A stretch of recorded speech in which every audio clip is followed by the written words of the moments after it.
Earth is home to many creatures. Some may even consider a few of them monsters. But what of those more elusive and hidden creatures? The ones we just can't seem to find. Welcome to Monday Morning Monsters.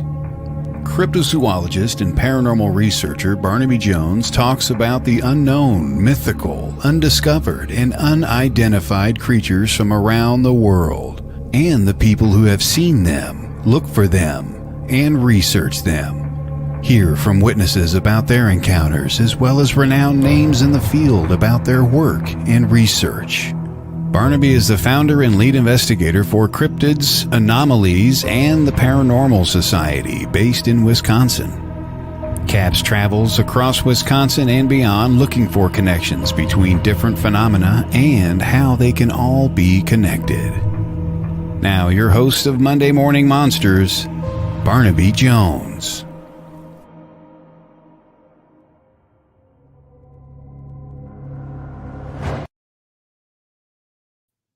There I am. Good morning, monsters. I forgot to put myself up in the feed today. It is a chilly morning here in Wisconsin after a beautiful last week of 70s, 80s. It was nice. Let me tell you, I got a lot of time outside. Not really doing any investigating yet. I think I talked about the last episode here with Todd that we just got a brand new RV. And I have been working on the RV nonstop, trying to get all of our new equipment installed and our cameras and everything. And I've been working on that quite a bit. And so we haven't gotten out in the field much lately. And right now, the RV is sitting at a transmission place because the transmission has gone out on it. So it's going to have a brand new transmission. And that has ceased all my work on the RV now because that's going to take them about 2 weeks to get a bay open to build the transmission and we'll get the RV in because it's an RV and get the RV inside and get the transmission up and working. So that's where I'm at with the RV. We have a lot of security cameras and video surveillance and all kinds of stuff that's got to get installed in it. But we got the plumbing working again and most of the interior done. So now it's just a matter of getting the RV to actually run and drive decent so we can take it on the road. But that's where we're at with that. So the next couple weeks here, I will be not busy because I can't work on the RV because it's in the shop. So that'll give me some time to get back out there if the weather is decent. So, oh, thank you, Lee.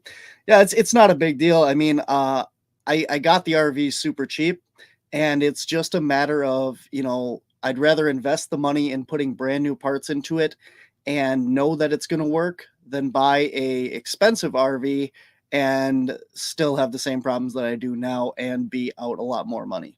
So it's a good thing that, we got a good deal on the RV so that we can invest the money into the RV instead of the RV itself. So yeah, I got the van almost all done, pulling all the equipment off that. So that's another big step.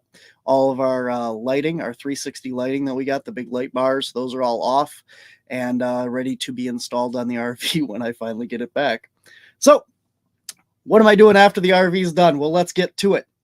All right, guys, we are on Paraflix. That's right. Season 1 of On the Trail of Undiscovered Beasts airs right now in its entirety on Paraflix. Paraflix is a paranormal and cryptid streaming platform very similar to Netflix.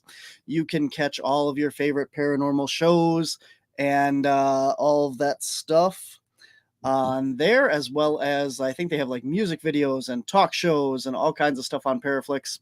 And if you use the promo code CAPS10 right down here, you can get 10% off your first 3 months of Paraflix. It's only about $3.99 a month, and you get a discount if you buy the full year.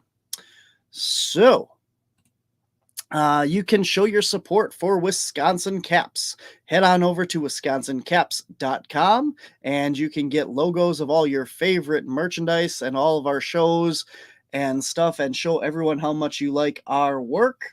Head on over to wisconsincaps.com and click on Shop Our Store, or go direct to tpublic.com/user/Wisconsin Caps. There you can find t-shirts, hoodies, magnets, stickers, mugs, tote bags, tank tops, pillows, and more, all with your favorite logos. You know, our logo, this one. Yep, that one. At our store. And while you're online, make sure you head on over to your favorite social media platform. We're on them all that I know of.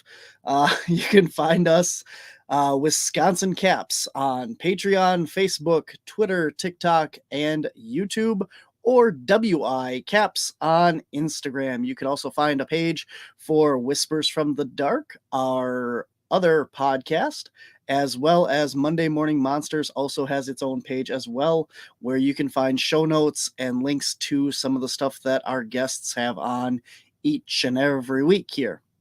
So, if you want to see us in person, you can come on out to the Ohio Bigfoot Conference in Salt Fork, Ohio.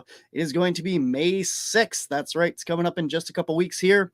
Cliff Barrickman, Renee, and hi, Courtney. How you doing? What's happy 100th? What is the 100th? I don't know what 100th is. Well, I know what 100th is, but I don't know what's 100.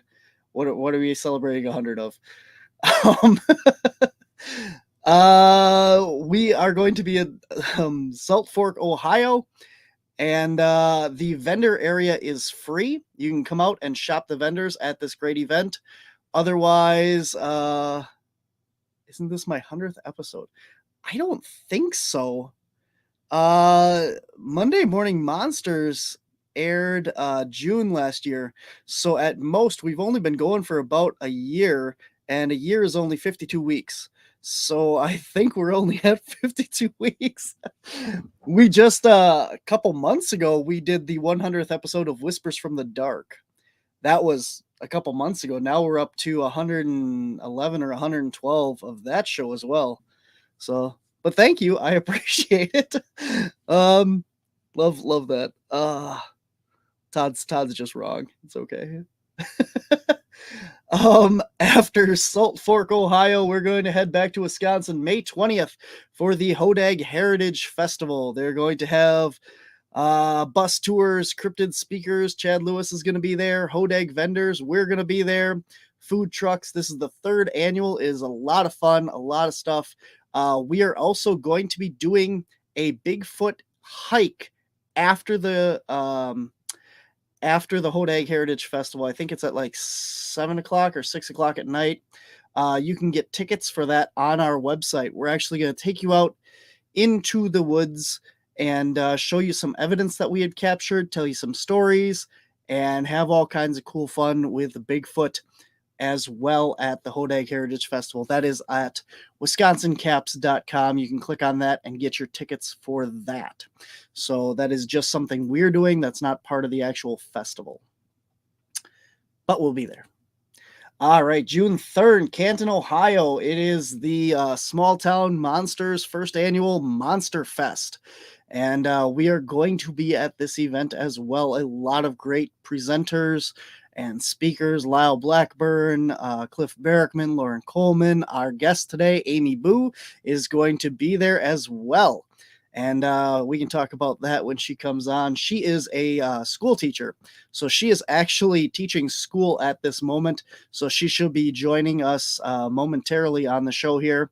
And we will get rolling with Amy. But yeah, she is going to be just a tad bit late on today's show. So hang in there. And also, we just had Alexander Petikoff and Eli Watson on the show.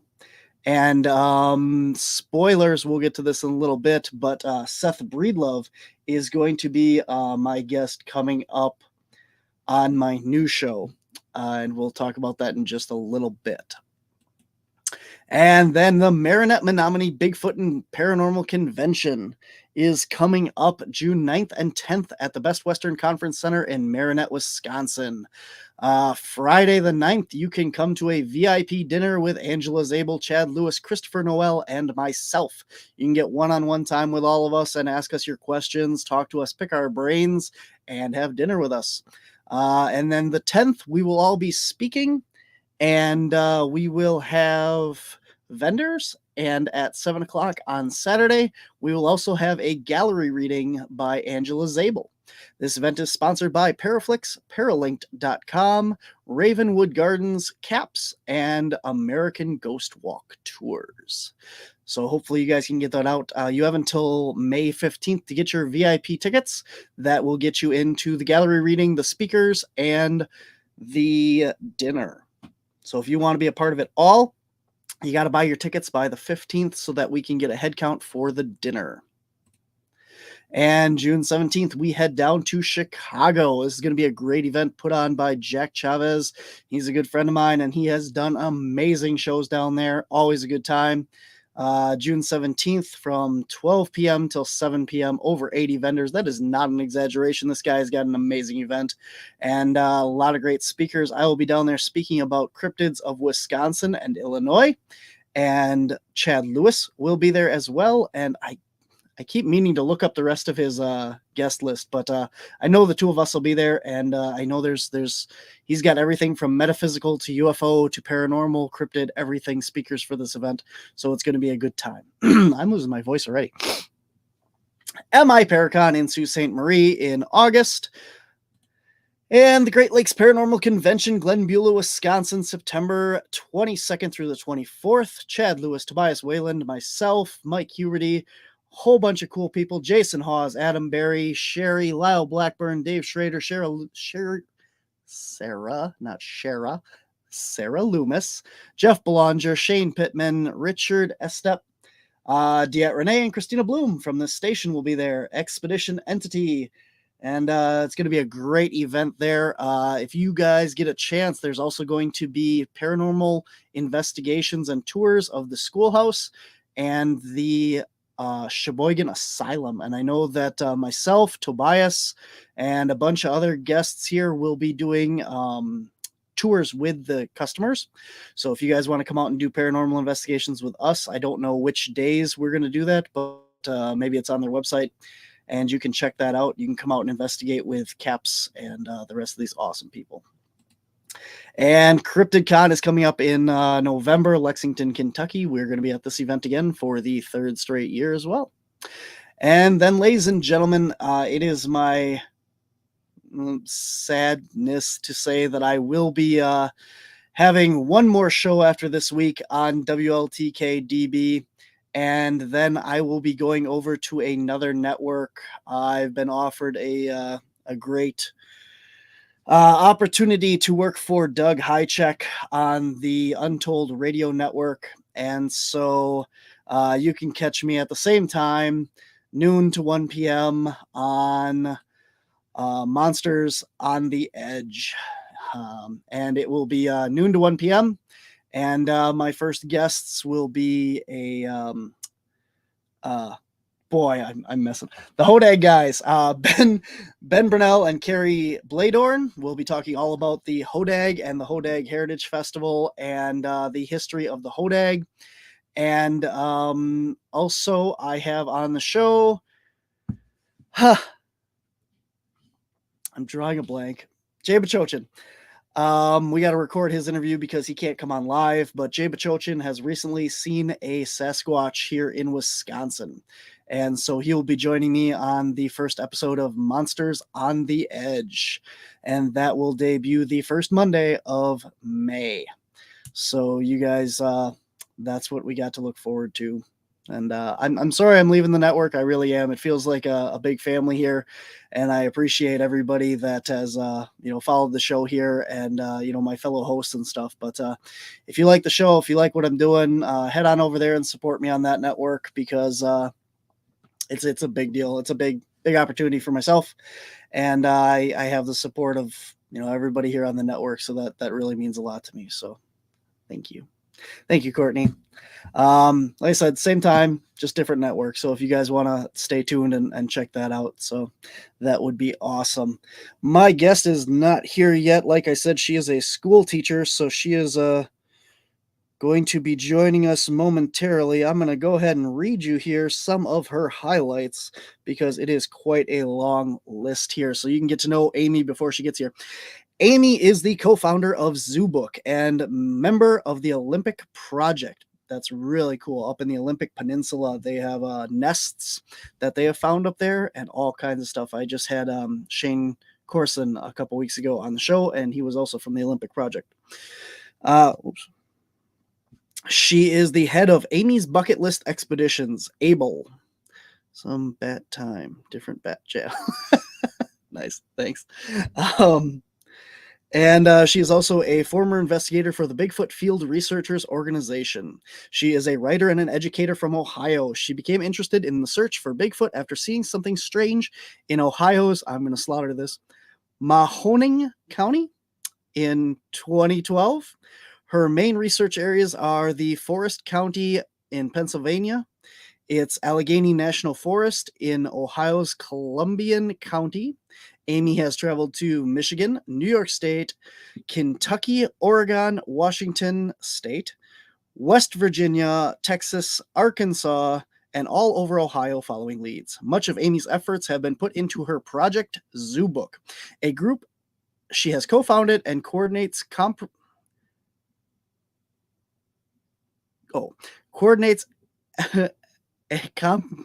I can't talk this morning. I'm so glad I have a radio show. Comprised of primate zookeepers, primatologists, wildlife biologists, marine biologists, forest workers, archaeologists, anthropologists, university professors, law enforcement officers, taxonomists, and other scientific workers alongside Bigfoot researchers from across the country. Project Zoobook meets virtually bi-weekly as a think tank where these individuals discuss research, ideas, and new findings that are predominant to both the Bigfoot topic and primate behavior. They are collaborating on a micro studies of areas currently being researched across North America and on scientific endeavors that could benefit that research. They are also participating in the upcoming documentary film Legend Meets Science 2 with Monster Quest producer Doug Hychek.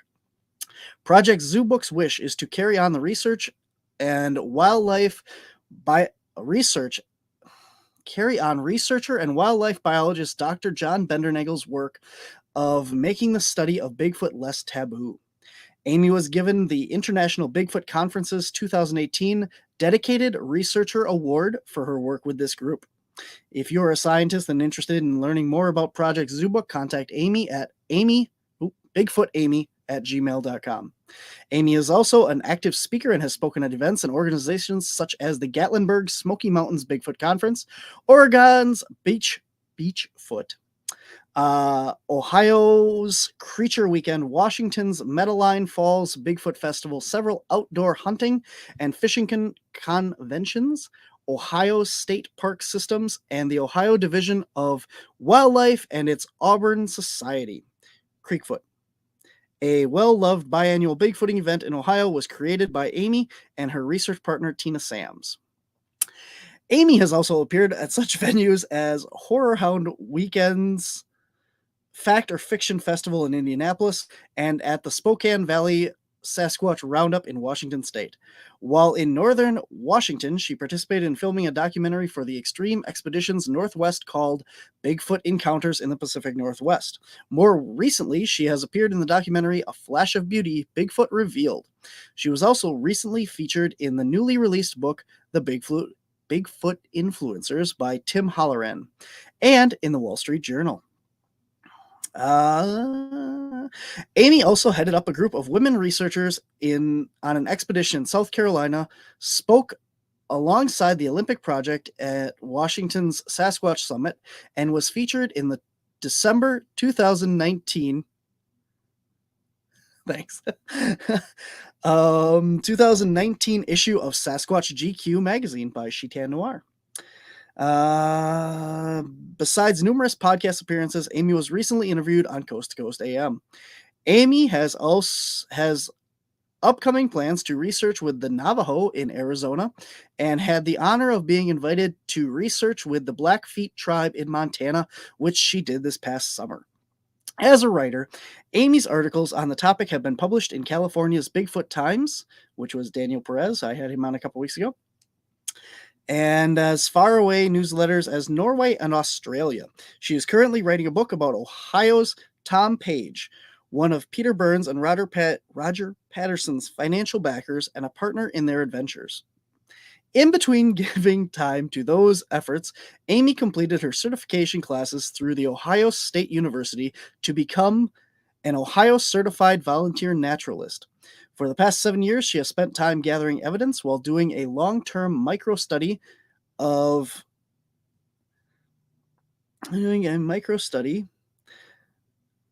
portion of the Allegheny National Forest. She collects photographs of the flora and fauna of the area, which she shares with scientists throughout the iNaturalist app, and gathers audio and photographic evidence with her own long-duration equipment. Eyewitness accounts are also mapped. Amy is also continuing her study with the Midwest Native Skills Institute, and she plans on continuing to learn and use her survival skills in her continued search for proof of Bigfoot's existence. For all these reasons and more, Amy was awarded the 2020 Bigfoot Community Choice Female Researcher of the Year. There you go.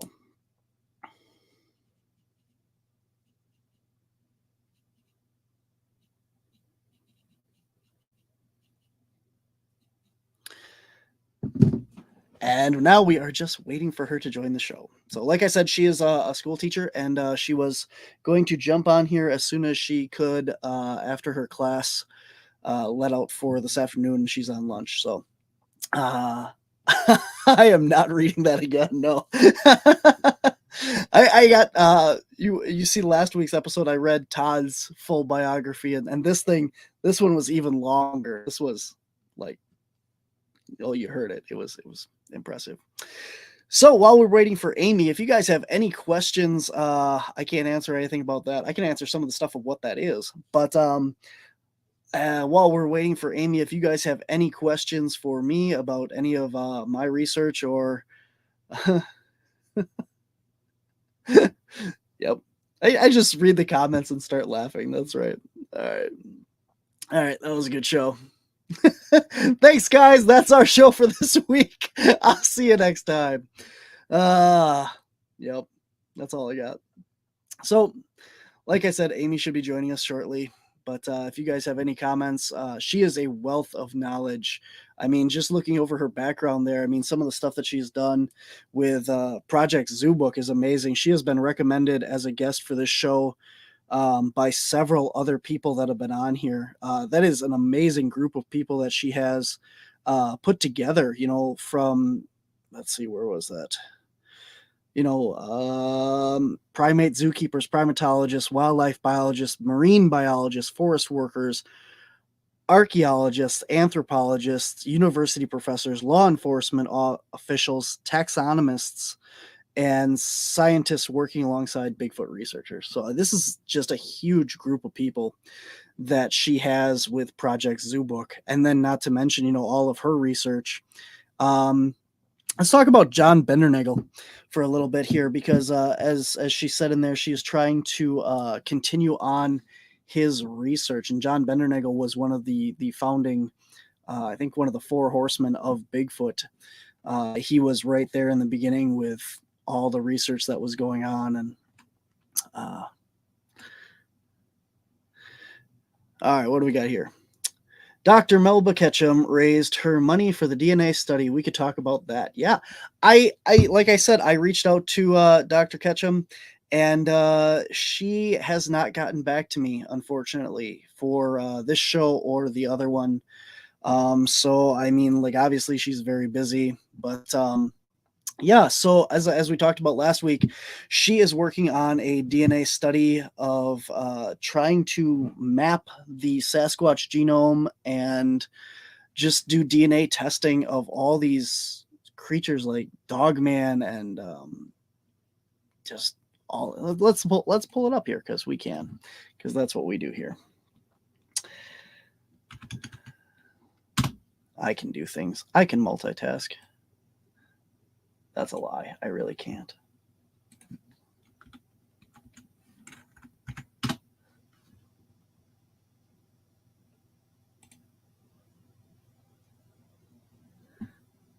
Okay, here we go.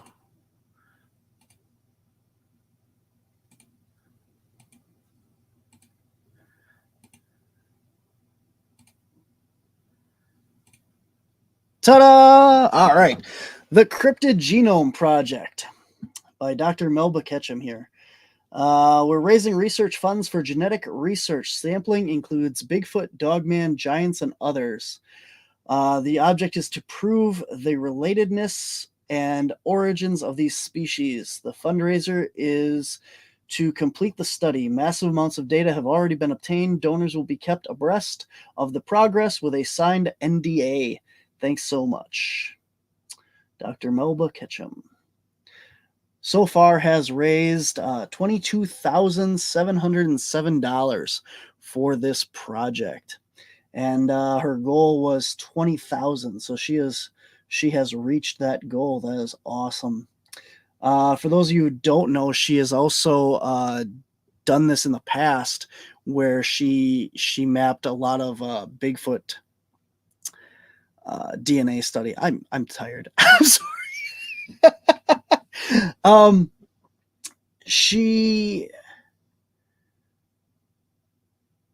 That's really cool. I'm really curious though of the whole Dogman thing. Like, how to get an NDA to sign? Do I have any idea how to get an NDA to sign? So NDA is obviously a non-disclosure agreement. So if you donate to this project, I don't know, Lee, have you donated to this?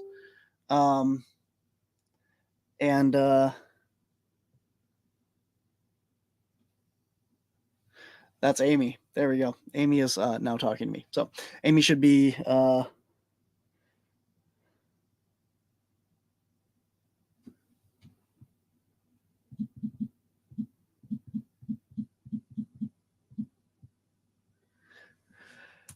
possibly joining us soon here. She was at the wrong time. She's in a different time zone. And so hopefully we're good that.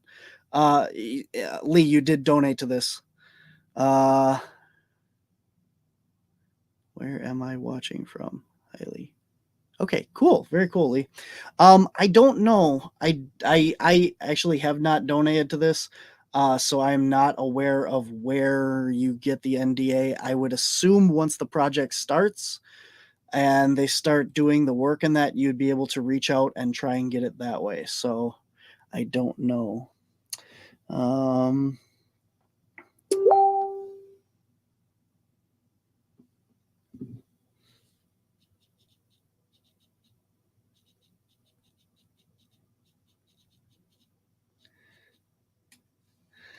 She's going to be here momentarily. She is did not realize the time difference, and will be joining us here shortly. 5 minutes. Awesome. So, yeah, Lee, I'm sorry I don't have more information on that. I just it's not my Kickstarter, so I don't know. Like I said, I've been really trying to get Melba Ketchum on here, but she hasn't replied to my messages yet. So hopefully she will join me on my other show. And next week we have Ken Gerhard from Texas, and he's an awesome guy. Bigfoot, cryptid, Loch Ness, sea monsters. He is a volunteer with the San Antonio Zoo. You can go and see him most days of the week there. He volunteers and gives you tours and talks about the different exhibits and that. And yeah, he's written a lot of books, been on a lot of TV shows. He's the guy with the cool hat. So Ken Gerhard will be here next week for my final episode on WLTK-DB. So I'm going to give Lee a little bit of time here. Not Lee. I'm going to give Lee. You're going to be my guest now. I'm going to give Amy a little bit of time here to join. So we're going to take a quick break here, and we will be right back, hopefully, with... What commercial you guys want to watch? All kinds of commercials here. What's your favorite? We're going to do... I don't know what that one is.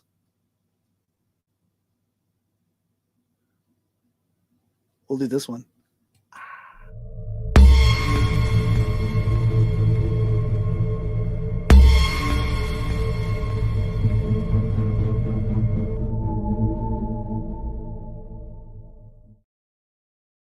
Sasquatch, Bigfoot, Yowie, Grassman, Skunk Ape, Yahoo, Wild Man, Hairy Man. No matter what you call it, stories of large, upright ape creatures have been reported throughout recorded and oral histories around the world. Here in the United States, though, when you think of these creatures, you probably think of the Pacific Northwest, Washington, Oregon, Northern California, and you would be right. But did you know that Bigfoot has been reported in every state except Hawaii? It's true. Don't worry, we'll be covering all sorts of hairy, scaly, and feathered creatures on this show. But this season, we're going to start out with the ones that are right here in our team's backyard. We're going to focus on Bigfoot in Wisconsin. We're going to travel from the bottom of the state, where a woman had a gourd thrown at her from her own garden, and north to a man who saw one cross the road in front of his vehicle. Making our way even further up to a series of howls reported in the night and a trail of frozen footprints in the snow. Hunters, barkeeps, farmers, and auto mechanics all had run-ins with the big guy. So come along and follow the evidence on the trail of the undiscovered beasts.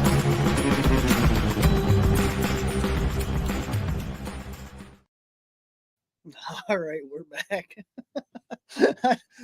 Little shameless self-promotion there. Yeah, On the Trail of Undiscovered Beasts Season 2 is going to be coming out sometime this fall. And it's going to be Bigfoot and all kinds of cryptids from all over the United States that we have researched in that. So you guys can look forward to seeing that. We got some stuff from Missouri. We got stuff from Kentucky and Tennessee. We got stuff from Ohio. And yeah, well, that's Kentucky too. A lot of Kentucky. But we're going to be heading down there for some Bigfooting and some other creatures. Because it's, yeah, on the trail of the undiscovered beast. I am just waiting for Amy to pop on here. So, thanks for watching. What else we got going on here? So I'm going to be in a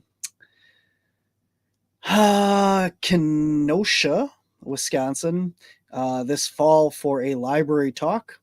If you guys are interested in coming out for that, that is in October. I believe it's October 6th or 8th.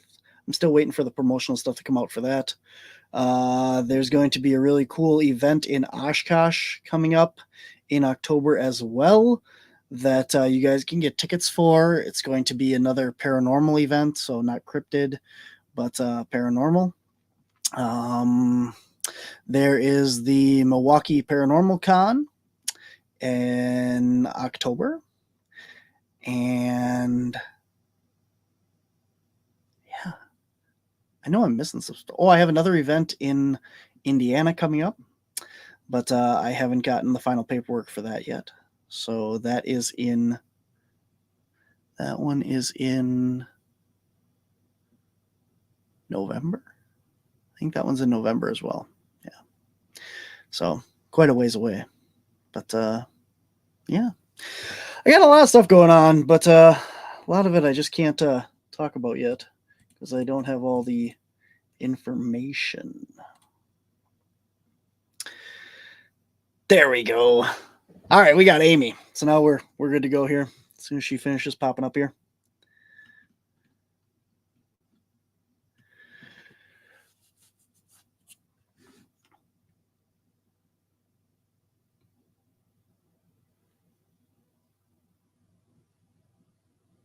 This might be.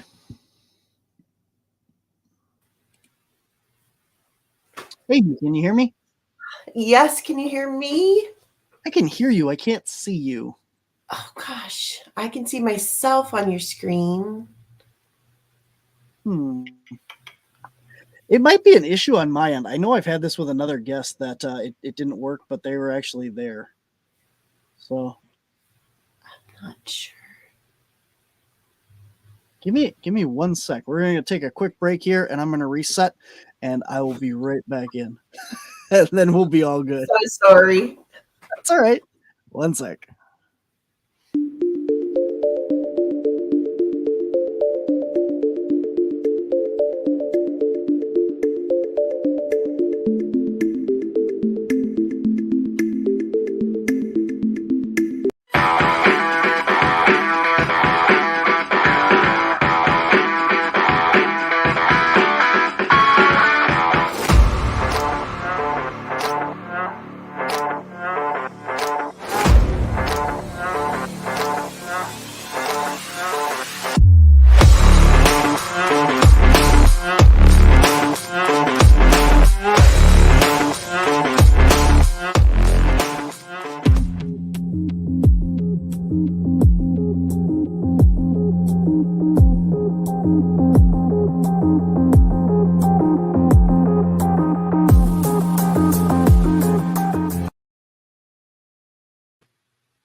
There we go. All better. I forgot to put myself back up again. I don't know why it does that sometimes.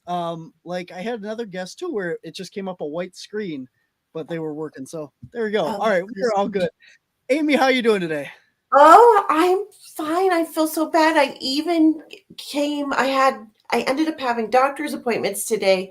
So I got home like really early so I wouldn't be late. Oh, I got my time zones mixed up, I guess. Oh, I'm in Ohio, so I thought it was at 2:00. I'm sorry. Oh, I was going to ask you where you were. Well, obviously Ohio. I don't know why I thought that. I read your entire bio, so we're all caught up on everything. And so. Oh, I'm sorry. Well, I'm here now, so here we go. Glad you could make it. So we went through your whole bio. My guests here are very impressed with you. Courtney says this woman is amazing, so she is very Except happy for being with on time, I guess. Yeah. You just like that. What do you call it? The dramatic entrance, where. Right, and I was literally like just grading papers, so I'm like, ooh, I'm glad I looked. Anyway, thank you. Awesome. Yeah, no problem. So I had Shane Corson on a couple weeks ago on the show from the Olympic Project. So I want to start with Project Zoobook with you because we talked to him about the Olympic Project. So Great. tell us all about Project Zoobook and what it's about and what you guys do. Okay. Yeah, the Olympic Project is pretty fun and amazing to be a part of, but Project Zoobook is my favorite thing. It has just grown out of nothing basically to be something that I'm constantly proud of and amazed by what's gone on with it. And the first thing I always like to say when people ask me about it is that somehow or another, for better or worse, I've become the face of Project Zoobook because I have a job that I can freely talk about Bigfoot and things that I like to do and all of that, but many of our members aren't free to do so.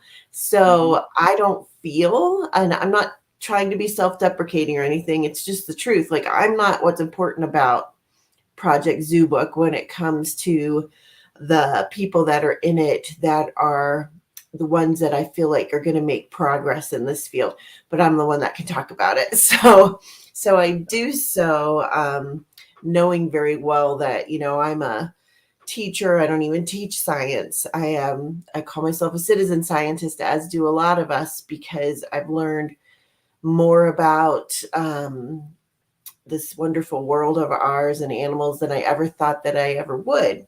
But basically, here's what happened. So that's my spiel at the beginning. But in 2018, I totally by accident met a young lady through a Bigfoot Facebook group, which we all know those can be crazy. But she had said that she was interested in Bigfoot and that several of her coworkers were interested and wanted to learn more about things and wanted to maybe go on an expedition that I was a part of at that time. And nobody seemed to have answered her. So I did. I asked the person in charge, can I can I answer this young lady? I mean, she looked like a young lady in her picture. I wasn't Facebook friends or anything. And we started a conversation through Messenger. And so she said, like I said before, that she and I think it was 5 other coworkers had started to become very interested in Bigfoot. And it started when she and her dad went to the Expedition Bigfoot Museum down in Cherry Log, Georgia. And she kind of just went along because her dad wanted to go and whatever, dad type of thing. But when she got there, she was really fascinated about it.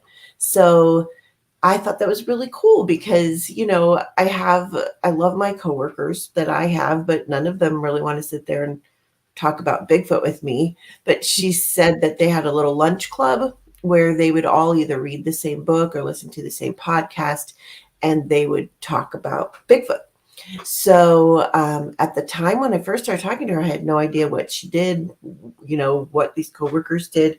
And it ended up that they weren't able to go on that expedition. But I told her, I'm like, well, if you live anywhere near me, which she does not, that's a part of another story. But like, I'll take you out. It's not like you have to go on an official expedition. You can just go camping and like look for things like you would for anything else, right?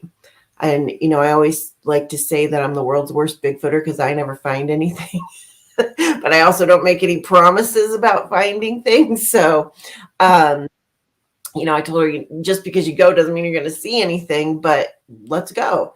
So anyway, that was a long story, but to make it shorter, within a week or so, I ended up finding out that she was a primate zoologist at a zoo where she lived.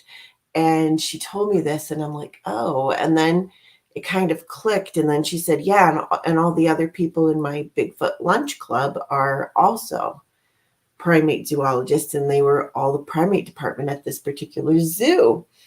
And I was like, oh, like, and then so like, this isn't just for fun, you know, like, because Bigfoot is fun, you know. And she said, no, we're really serious. We started listening to different things and reading stuff, and I saw at that museum there were things that really intrigued me. Like, we think, you know, there could be something to this. So I know that I don't know a lot. And at that time, I was very intrigued and I wanted to know more about Bigfoot. You know, I had seen something in 2012, wasn't sure what it was. And I still to this day am not 100% believer. Do I think they are real? Yes. Do I think they could be? Oh, absolutely yes.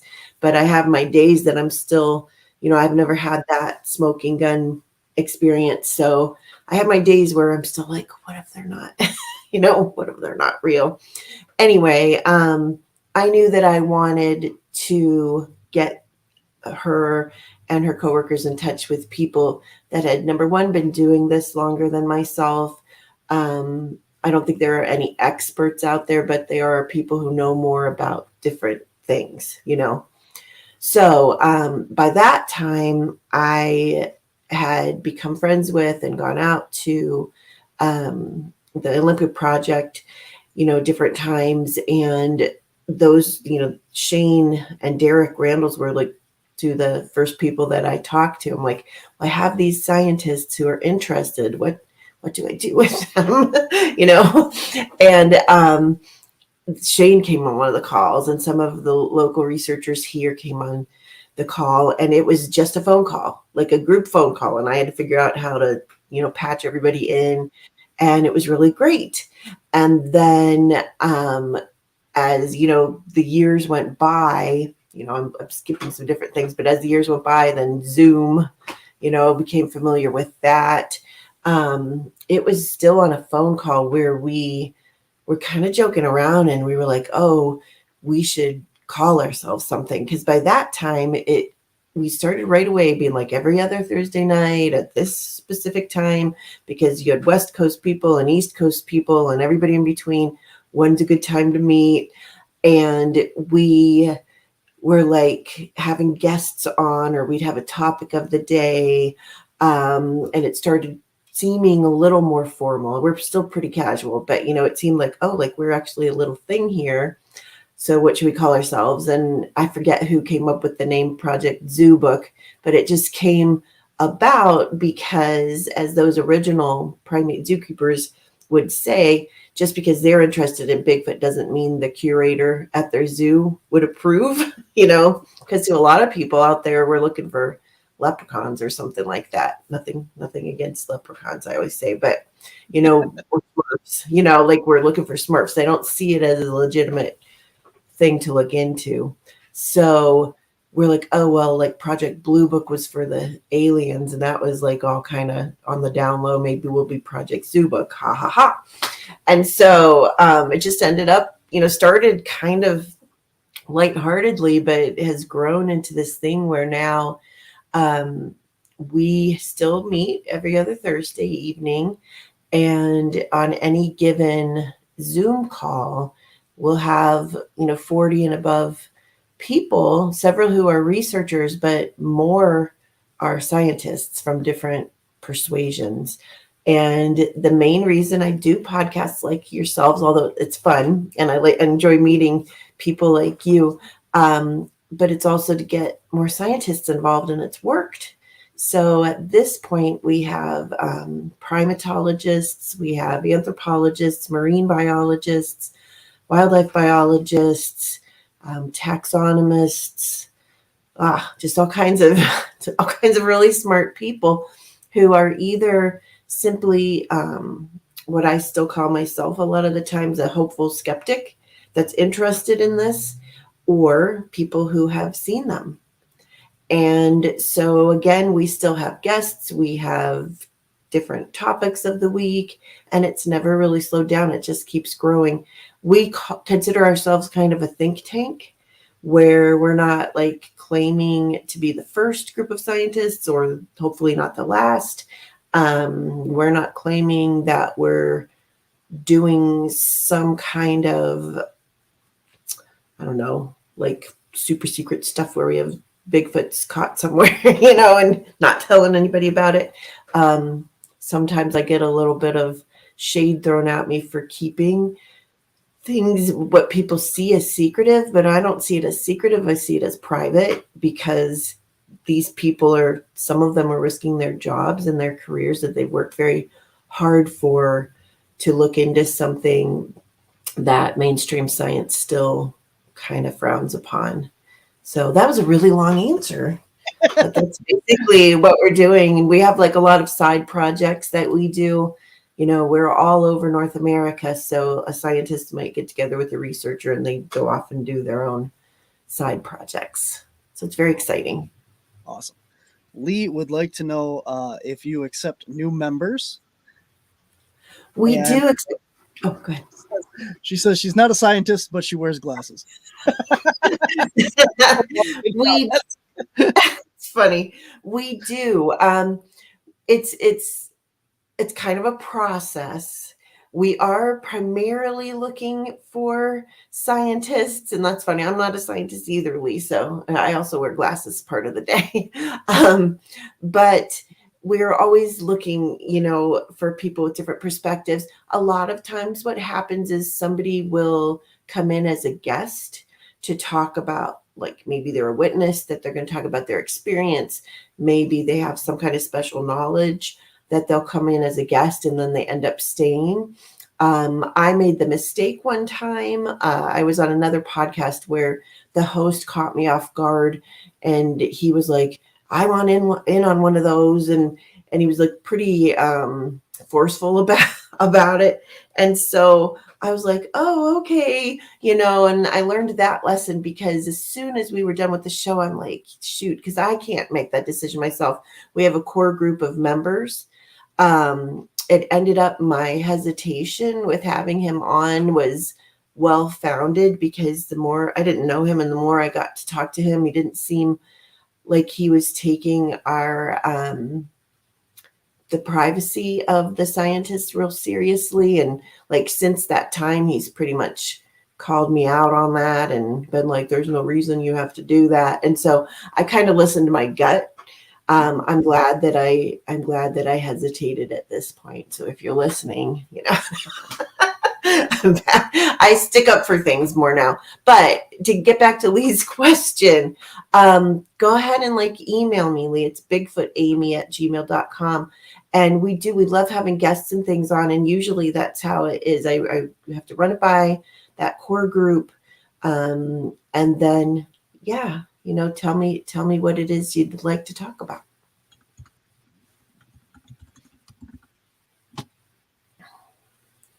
There you go. So on that point though, I assume from a researcher standpoint and I know where you're coming from. When you have this group of scientists and police officers, as you say, and all this stuff, this is a very taboo subject. And, when you're talking about your primatologists and primate zookeepers and stuff, if their director of the zoo doesn't want them talking about this, like you said, and it gets out who all is part of this to the general novice, I mean, people could lose their jobs over stuff like this.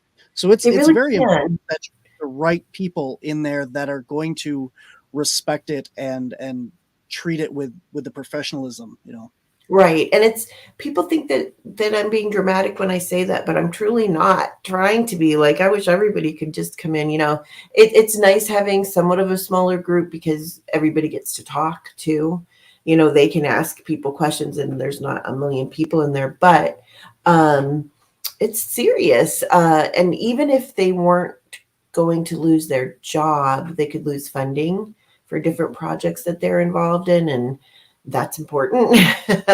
I learned pretty quickly from one of our members she is an anthropologist and a primatologist that and I'm kind of paraphrasing what she said, that it's not always that scientists don't want to look into something like this. They simply don't have the time or the funding to do so. So a lot of people are more open-minded than you think that they are, but it's all about, I work for school. I'm a teacher. If I had a principal who was different than she is and was like, yeah, we don't want our parents thinking you're brainwashing their kids into thinking Bigfoot is real, I might have to not be so vocal about it.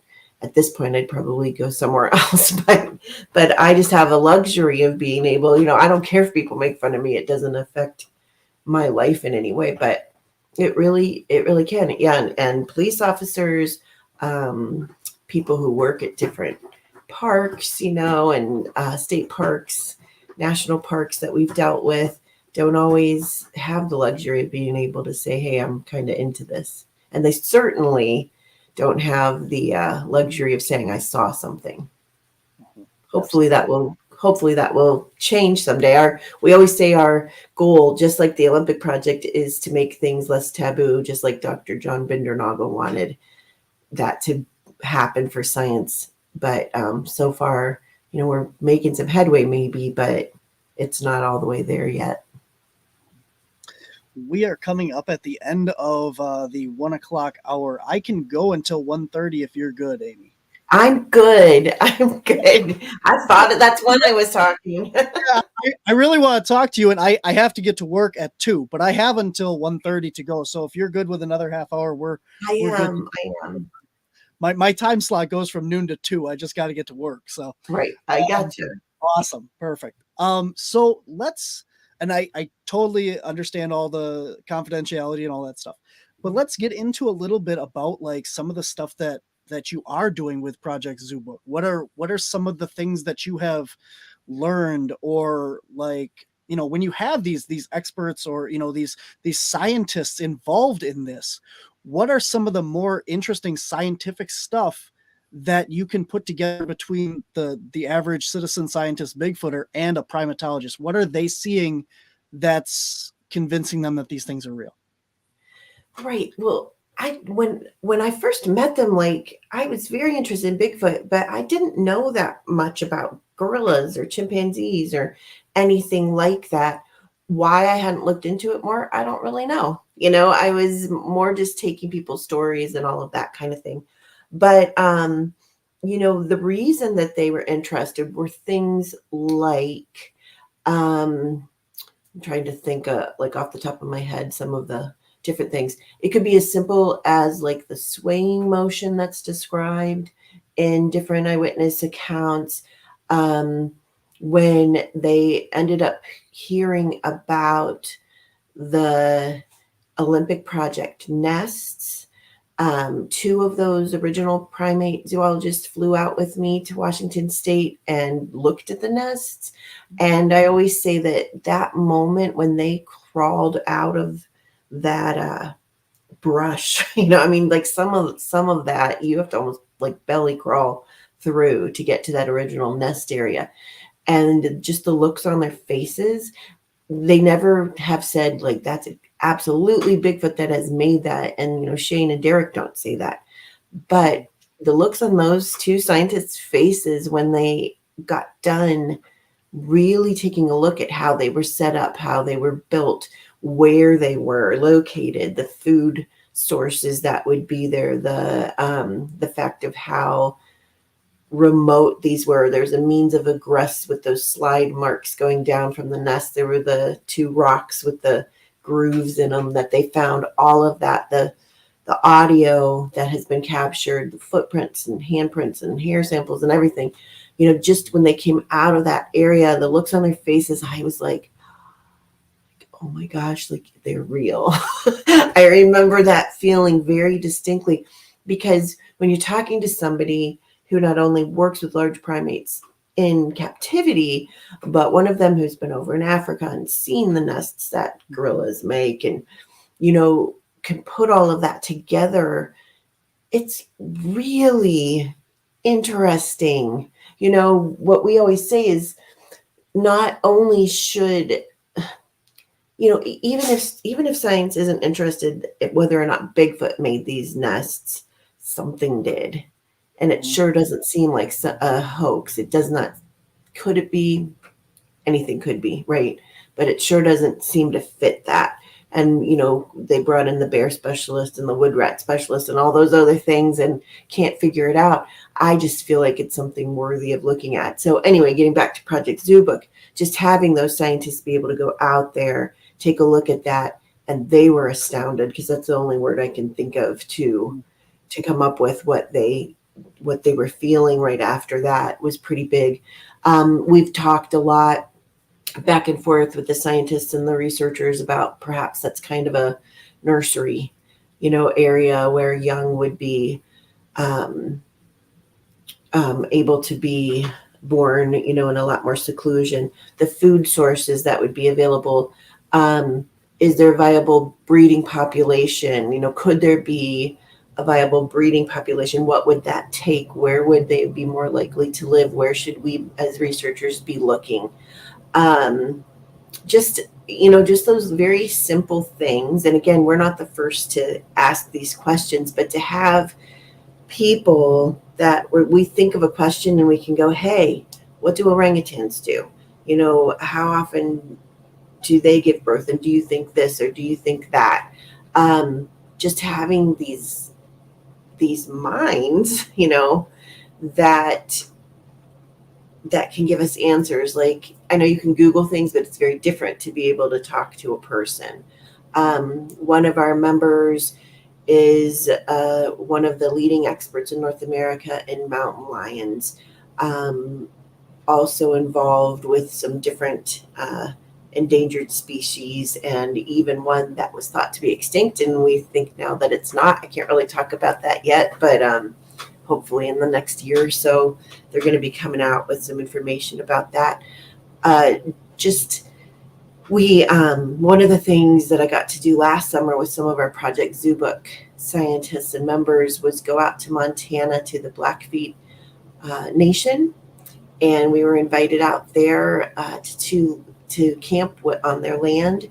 And two of the ladies that I had met, again, just by kind of seeing them on YouTube, they have a channel where they are both Blackfoot ladies, and they take stories from their tribal members about Bigfoot, which they call the Inimitpi, which means pretty much like hairy man.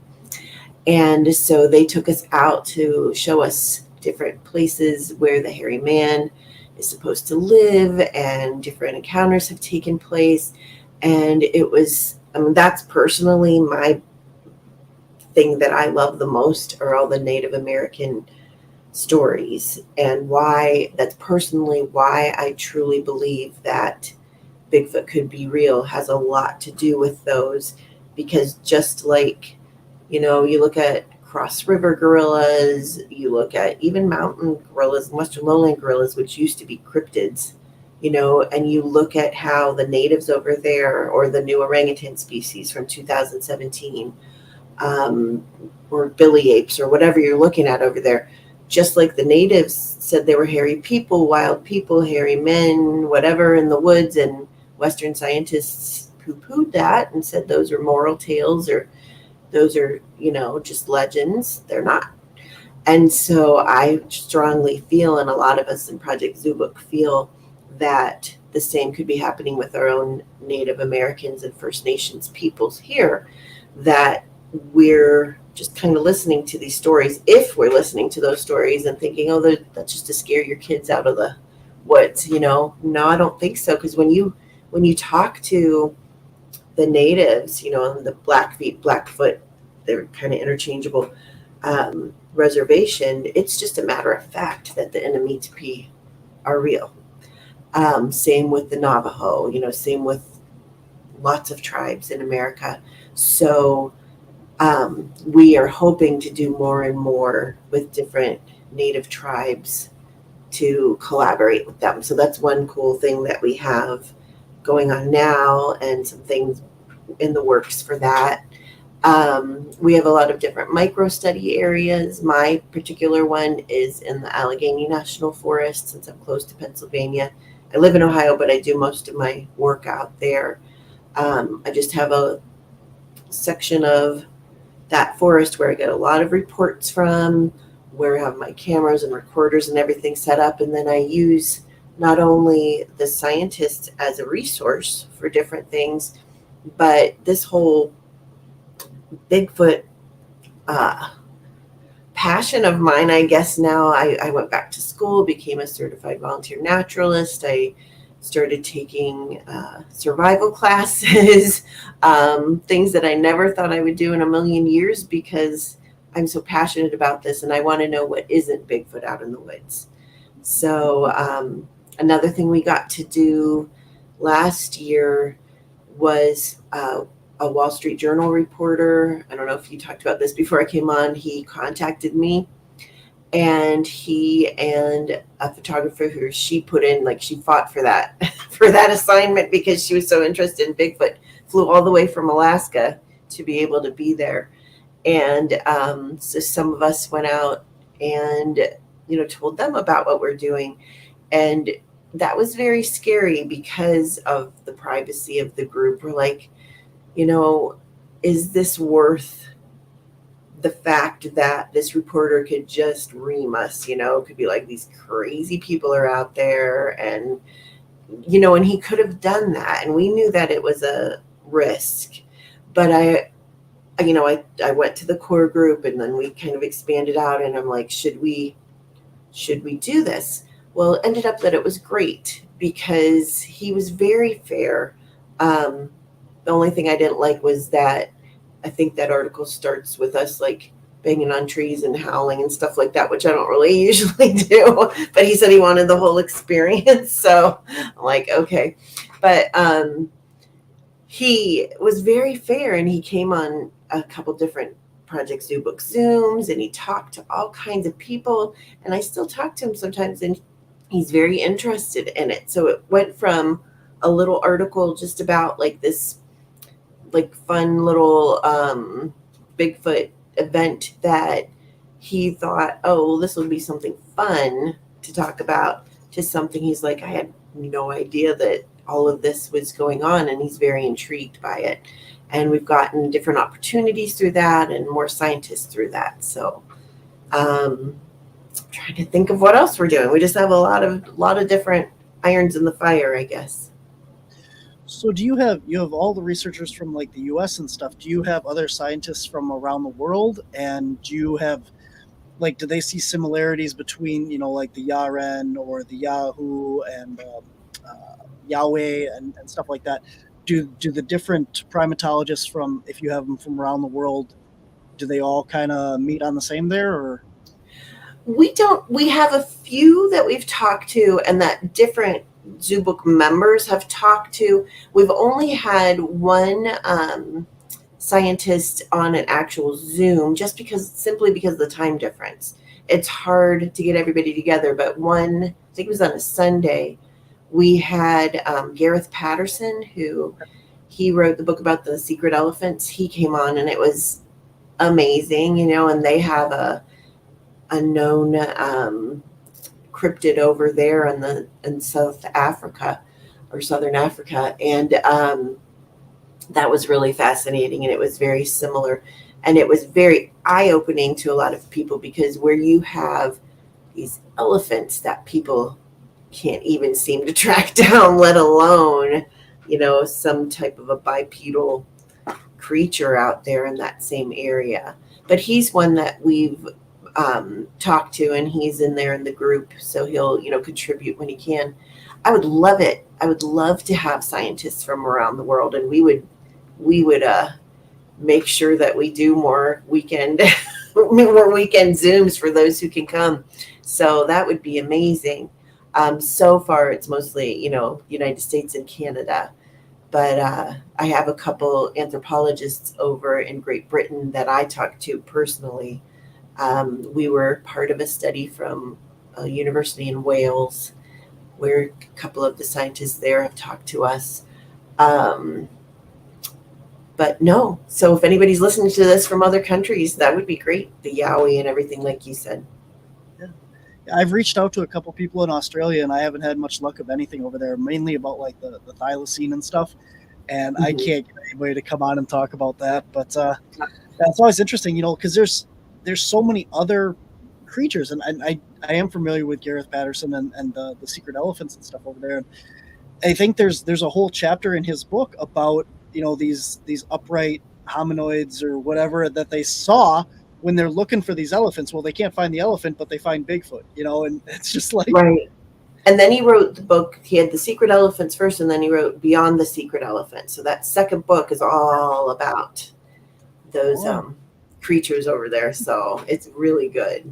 Really good. I wasn't aware of that. So okay. Yeah, I had to get it through Amazon. It wasn't an easy book to find for me anyway, but at least when I got it. But it's really good. Very cool. I'll look into that. I was going to ask you something about something. With the Navajo people, you talked about that. Is that's something you have coming up, or you've already done? I have it coming up. I was supposed to go there in 2021, and then COVID hit, and COVID hit in 2020, but it still hasn't come to fruition yet because they had quarantine restrictions a lot longer than we had here in Ohio anyway. But it's coming up hopefully next year. This year I'm scheduled to go to Alaska. And I'm still waiting. The gentleman I'm going with, he was a contestant on the show Alone on the History Channel. And he is out in the bush right now, so we haven't finalized our plans to go. But that's a 80% chance of this summer, and if not, next year. So we're figuring all that out. But he lived with the Inuit out there. He's from the state. Alaska is the States. He's from Pennsylvania when he was younger, and then he moved out to Alaska. But he lived out there with the Inuit for a while and heard all these different stories about Bigfoot and, whatever they call them out there. They have lots of different names, but was intrigued. And one of the things I personally do, I do a lot less in the Bigfoot community than I used to. I still love to go to different Bigfoot events, but I more often do outdoor shows.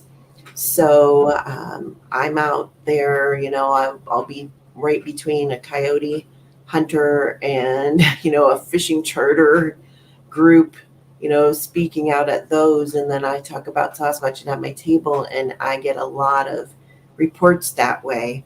So I had met him through one of those where we were both speakers. Yeah, it's funny that you should mention that. Like we always talk about going to Bigfoot conventions and, the paranormal conventions and stuff to talk. But I grew up doing flea markets and craft sales. Like that's where I grew up doing that. I've owned flea markets and stuff in this area and that's one of the things that my group is going to be doing a lot more this summer is just going and setting up booths at flea markets. That's awesome. Because you're going to get the average person that's going to give you these reports or to help advertise that name out there more, because you're not getting those. You're getting the same people over and over at these Bigfoot conventions. You've already heard their stories and they already know you exist and they already know all that. You got to reach the general populace to get all those other hunters and stuff. So that's really cool that you're able to get out there. I've been doing it for like 4 or 5 years maybe, and it's been very, very wonderful. I feel like, and I say this knowing that it doesn't matter what you're into. You can be into anything, and there's always drama and things like that because people are human beings. But I was getting a bit disenchanted with the whole Bigfooting world. So I'm like, I don't want to go to this stuff anymore. And, that's not entirely true. It depends on what it is. But I got an opportunity to do something like that, and it's kind of just really taken off. And there's zero drama because I'm not competing against anybody else that's there. And I get so many good stories, and I always say, I'm sure people lie to you there as much as they do anywhere else. But I figure, not that you have to be a hunter or a fisherman or fisherwoman or whatever to see something, but they're the ones that are really out in there. And it's interesting because a lot of times people will say, oh, with all the hunters and everybody, why isn't anybody seeing them? And my answer is they are. They are. They just don't always talk about it. So we give them a safe place to tell their stories. And it's been it's been a lot of fun for me, but it's been very effective as well, like you're saying. And and sometimes, not always, when you go to Bigfoot events, you do see the same people over and over telling their stories, and their stories tend to change and get more exciting as the years go by sometimes. Sometimes I think people don't even realize they're doing that, Others, I think they're just outright hoaxing, but, these fishermen, if they're just telling their story to me, they're not really trying to impress me. If that makes sense. It's not like it was this big of a fish or this big of a fish or whatever. It's a little bit different. And a lot of times they'll want to tell the story privately. Yeah, there's a lot of reluctancy there of, well, for sure. I don't tell anybody the story, but because you're here kind of thing. So yeah, absolutely. The first time I did it, I was by myself and I was setting up my booth the night before. And I'm like, man, this might be a really bad idea. The people are going to bring their rotten tomatoes and just laugh at me the whole time, which again, I'm beyond caring if people laugh at me, but it's not pleasant, And I was taping this carpet down that the organizer of that first conference wanted me to do, the first outdoor show. And I look up and there's like these 5 men standing there with their camo on and everything. And I'm like, oh, hey.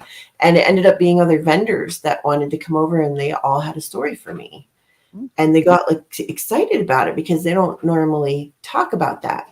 So, and a lot of times it's not like I saw something, but it could be I heard something that I have never been able to explain.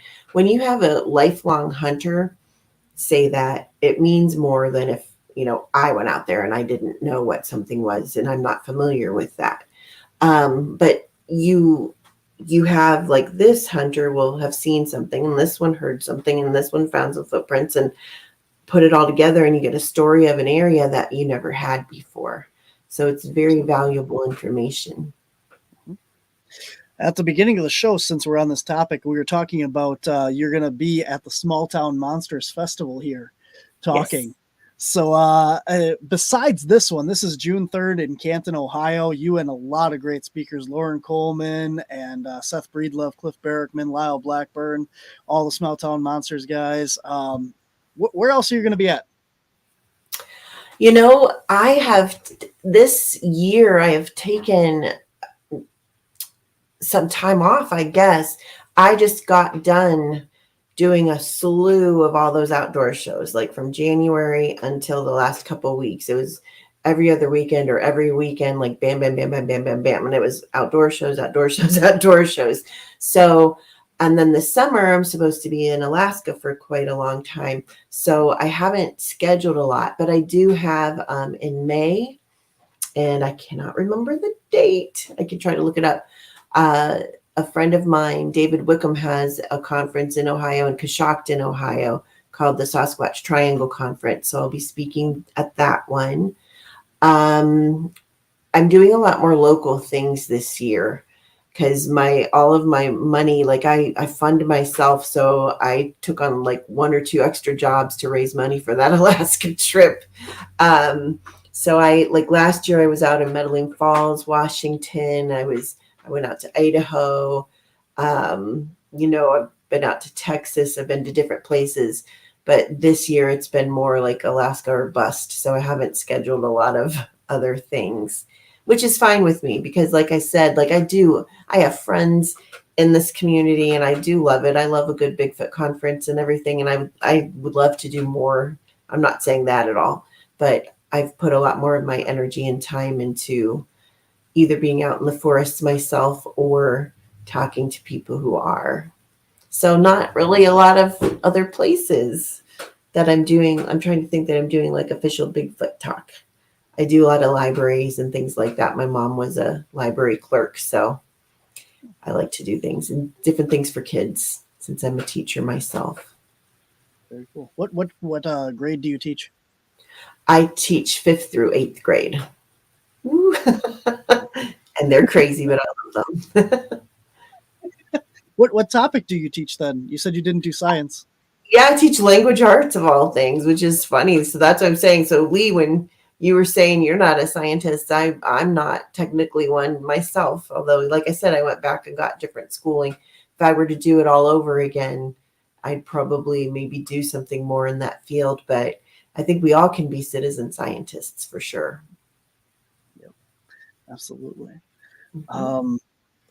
I was going to say something about, for as far as speaking and stuff goes, I totally agree. Like this year, I actually backed out of a couple of events this year because, there's no time to go out there and research or do anything because you're always on the road. A lot of these, we're going to Salt Forks in May with a big convention there. And are you going to be at that one?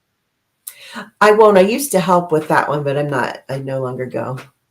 We're going to go out and try and do some hiking and stuff there as well, and doing some filming and stuff for our shows. And so when we're out doing all these conventions, we try and do research and investigate along the way and stuff because there's just no time. And you're always out there talking and stuff and doing this, and you don't have to do the actual research yourself. So, and I hate saying no. Like there was one in Michigan they wanted me to come to, and another one out in Washington State. I hate saying no, mostly because I enjoy traveling and I want to go.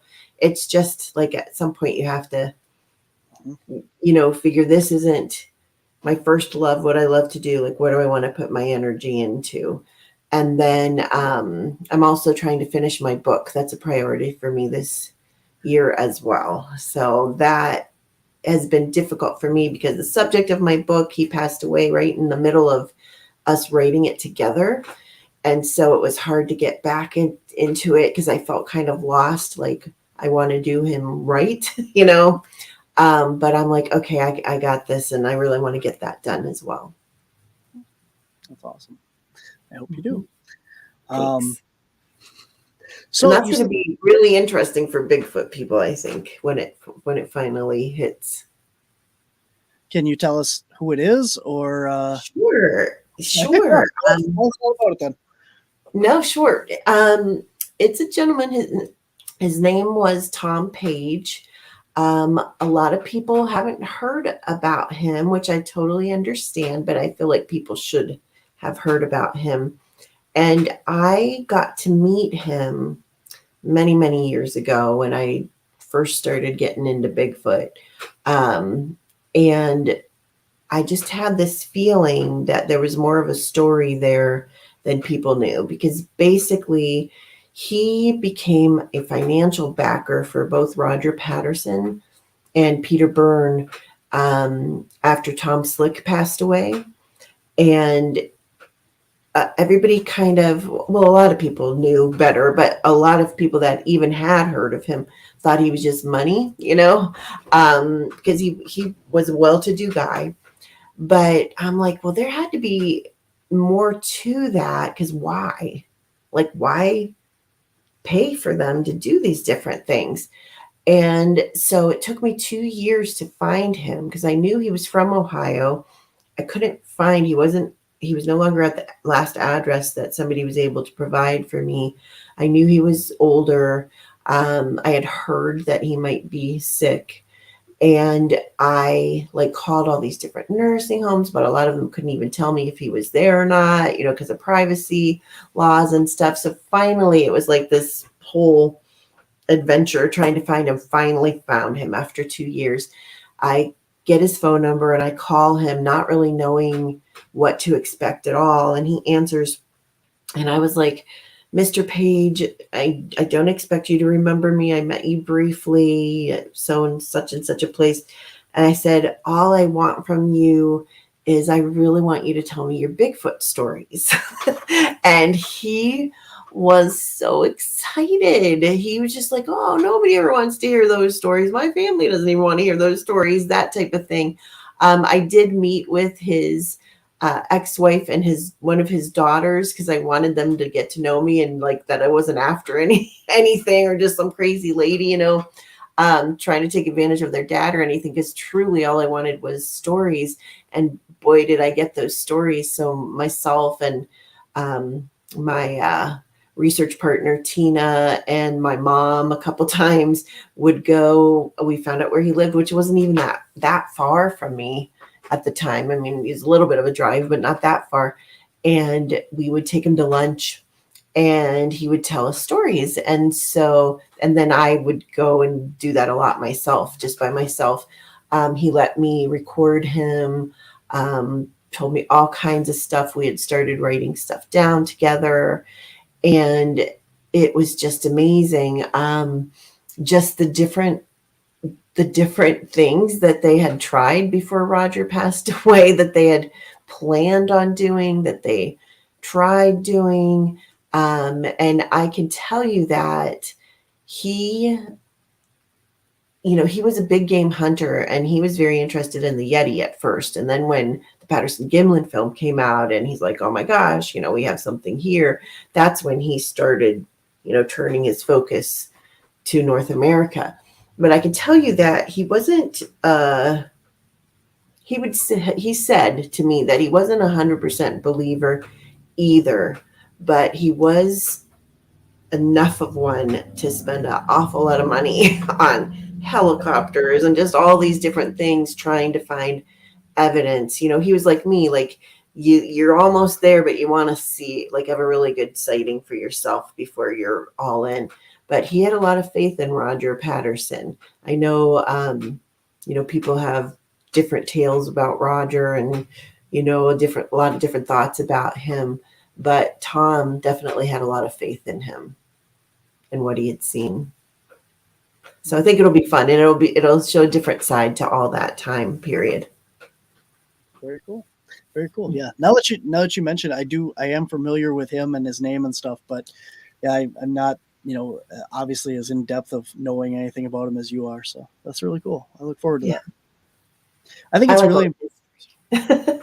Yeah, I was going to say, I think it's really important to share it's great that people are interested in Bigfoot, but it's just as important to be interested in the people that are looking for Bigfoot, because sometimes the stories of those people are just as interesting as the creature themselves. Oh, absolutely.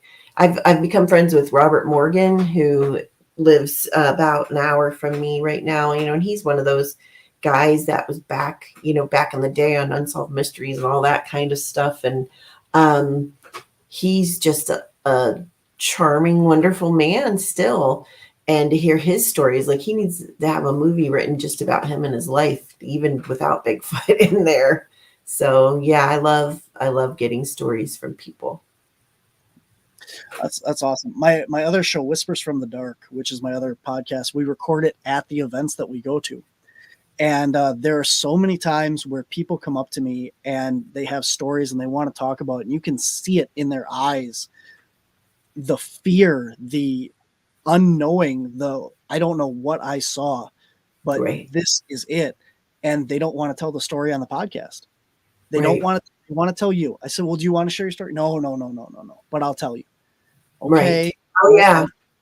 These people that are out there thinking that people are making this stuff up or, hoaxing this and that, like, it's, you got to see these people and just hear the stories that are out there. There's, you have like other things like Sasquatch Chronicles and all these other shows and Dogman Encounters and stuff. And that doesn't do it justice until you meet these people in person and see the emotion and the just everything in them, and it's Right. it changes people. Oh, 100%. And that's when, like I said, I do still have days where I'm like, am I wasting my time? Am I wasting my money? You can't help that when you go out and you don't find anything, or you're not sure what you found, but I'll get stories from men, especially like the outdoor shows I go to. It's like overwhelmingly men, but women too, where they'll be standing in front of you and start tearing up, and you can see that fear on their face. And you'll have hunters who say they don't go out in the woods anymore. We had one gentleman who was older who said opening day of deer season was his Christmas, and he doesn't go anymore because of what he saw. And so you cannot, those are the days when I like really think that they're real, because you can't fake that. I often tell the story about this one gentleman whose dog was upset because he was so upset with telling me what he had seen. And I will often say that he could be lying to me, but he wouldn't be, but his dog would know, like his dog wouldn't be upset. So what he was telling me, he absolutely believed to be true. And you can't help feeling that from them.